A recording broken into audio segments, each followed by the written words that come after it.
What's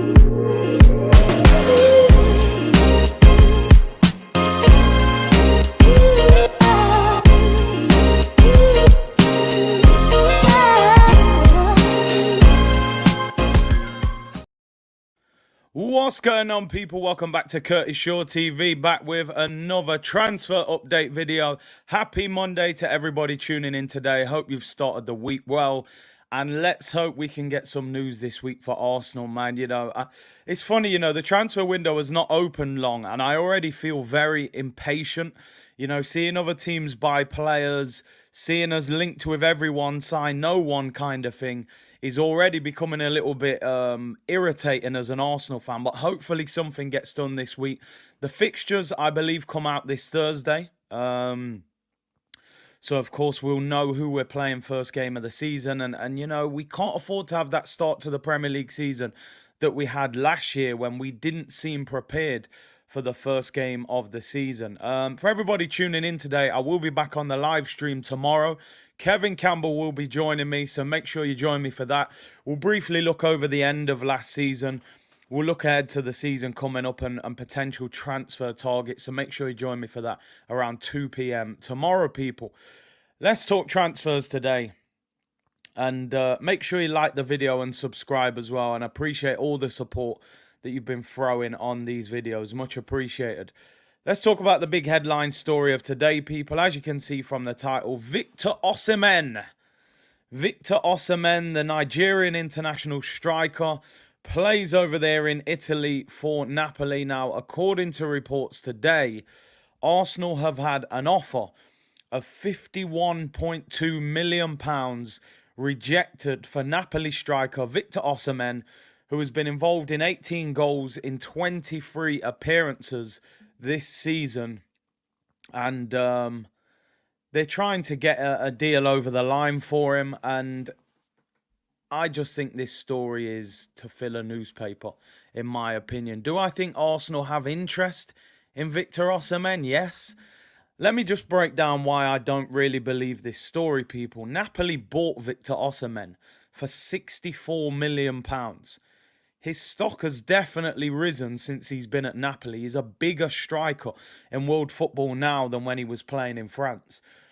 So why would Arsenal offer £13 million less than what this guy, they even paid for him? Either it's paper talk or Edu and them man are drunk having barbecues on holiday. I don't know, people. Make it make sense. The rumours were a couple of weeks ago that Napoli have said they want £84 million for him. And then reports come out that Arsenal have offered £51.2 million for him. I mean, I don't believe it. I do think Arsenal are interested in him. I don't think we'll get him, because I don't think we're prepared to pay what Napoli will want for him, and with the amount of money they would want up front, people. So it's an interesting one. Apologies, it was 18 goals in 27 games this season, but 24 starts. So 18 goal contributions in 24 starts for Victor Osimhen this season. 3 assists as well. He has had a few injury problems this year, but he is only 23 years of age. Good player.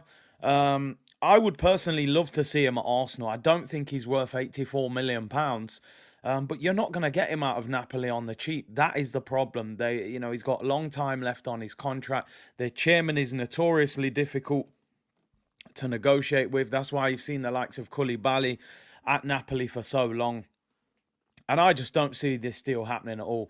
Let me know in the comments. We've spoken about Osimhen time and time again. I'm not even going to talk about him for too long today. Would you like to see him come to Arsenal? Is he worth 84 million? And do you believe that Arsenal have they really been silly enough to offer £52 million for a guy they paid £64 million for? Surely even Arsenal are not that bad when it comes to negotiations, but it wouldn't surprise me, people. It would not surprise me. Let's talk about Youri Tielemans. Another one that we seem to mention every day. Reports coming out of Belgium today saying that Arsenal have kept in close contact with Youri Tielemans' entourage in the recent months and are convinced that they complete a deal quickly after the international break. Leicester are secretly hoping to make somewhere in the region of 35 to 40 million euros for the sale of a player that they do not expect to renew his contract next season. So Tielemans, according to reports and something else I've read today, could be Arsenal's first signing of the summer. Of course, all the internationals finish this week, and then I think you will see more movement on the scene when these players have left their international teams. They're on holiday. They're speaking to their agent. Looks as if Tielemans could be the first one through the door at Arsenal. And to be honest, it's just getting to the point. I don't want to even keep talking about Tielemans and keep talking about Gabriel Jesus. I just want us to sign them or move on. But I'm pretty certain we'll be talking about them for a little while longer yet, people. Let's talk about the other guy we just mentioned, and that is Gabriel Jesus. Now, I could be clutching at straws here, people, massively. This is the desperation of being an Arsenal fan. But have Manchester City given us their biggest hint yet that Gabriel Jesus is on his way out of Manchester City? Now, as a lot of you have probably seen today, Erling Haaland's deal to Manchester City has been announced. Done, dusted, holding up the shirt, announcement video, all of that. I have to admit, as an Arsenal fan, it's real painful to watch players like that come to the Premier League knowing that we're not even in the race to get a player like that. We wouldn't even approach his agent. What's the point? So Haaland's been announced at Manchester City. Now, Haaland signed. He was holding up his shirt. There was no number on the shirt. So a lot of Manchester City fans obviously want to buy Haaland shirts with the name and number on the back. Now, Haaland wore the number 9 shirt when he was at Dortmund. My favourite number, by the way, Ronaldo, Brazilian Ronaldo, R9. And the number 9 currently at Manchester City is Gabriel Jesus, which has now led to reports that, listen, Man City have said, listen, Haaland, you'll get the number 9, give it a week or so, Jesus will be gone, you'll take his number. Do you believe it? Is it more PR? It makes sense, because why would you sign Haaland and not announce him with a number? Imagine how many shirts they would be selling straight away. Why have they announced him with no number? I would imagine if he wore 9 at Dortmund, he wants that at City. They're waiting to move on Jesus, and then 9 will be Haaland's. Still doesn't mean Jesus is coming to Arsenal, but probably he is on his way out of Manchester City. So that is it for our daily Gabriel Jesus update. That's all I've got for you today. We're definitely clutching at straws when it comes to potential, business with that one. But I do think there's something in it. But as I said, still doesn't mean he ends up an Arsenal player by the end of this transfer window. Let's talk about one of our former targets, Dusan Vlahovic, the guy we mentioned pretty much every day in January. Daily Dusan, we was calling it. Daily Dusan. Remember that, people, in January? Well, he's finally spoken out about Arsenal and a potential failed move to Arsenal in January. He did an interview while away, and he was asked, Dusan, how close were you to a potential move to Arsenal in January? Remember, everybody said, oh, we've chased him all month, we've made big offers for him. Vlahovic's response was, it wasn't close, I never even spoke to anybody about it. You'll have to ask my agent how close they were.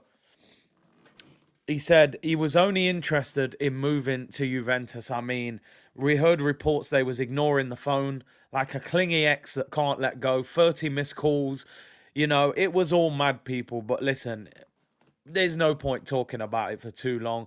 I just wanted to kind of sort of look at the fact that Arsenal made out as if they really, were breaking down barriers to get him in January. His agent kind of pied it off, and it seems as if we were never, ever close to getting him, unfortunately. And listen, I never believed it anyway. I think it was more PR to try and appease the fan base, and let's just say it didn't particularly work, people. Before we finish, Lucas Torreira on a potential move. It's believed that Fiorentina have made an offer for Lucas Torreira of just £7 million, despite having a 15 million euros. This microphone always falling over.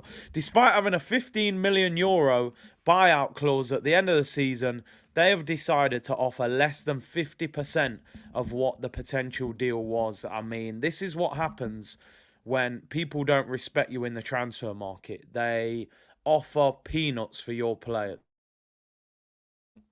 I mean, Torreira, I think we paid £27 million for him. Now we got clubs offering us £7 million for him, which pretty much sums up Arsenal's transfer business when it comes to doing business. You know, we buy high and sell low. Torreira is still expected to leave Arsenal this summer and has still got his heart set on a move to Fiorentina. But it looks as if we're going to have to negotiate to try and get a slightly higher price in that one. So expect to see movement there. But I'm not surprised that clubs are trying to bump us. Can you blame them with the way we've done business in the past? Big up to everyone for tuning in. Thank you very much. Make sure you tune in tomorrow for the live stream around 2 p.m. with Kevin Campbell. And let's hope we get some transfer business to talk about. Window's been open since Friday. Fixtures come out this Thursday. Should start to see movement. Thank you very much for tuning in. Like the video and subscribe to the channel. And I will see you all tomorrow, people. Bless.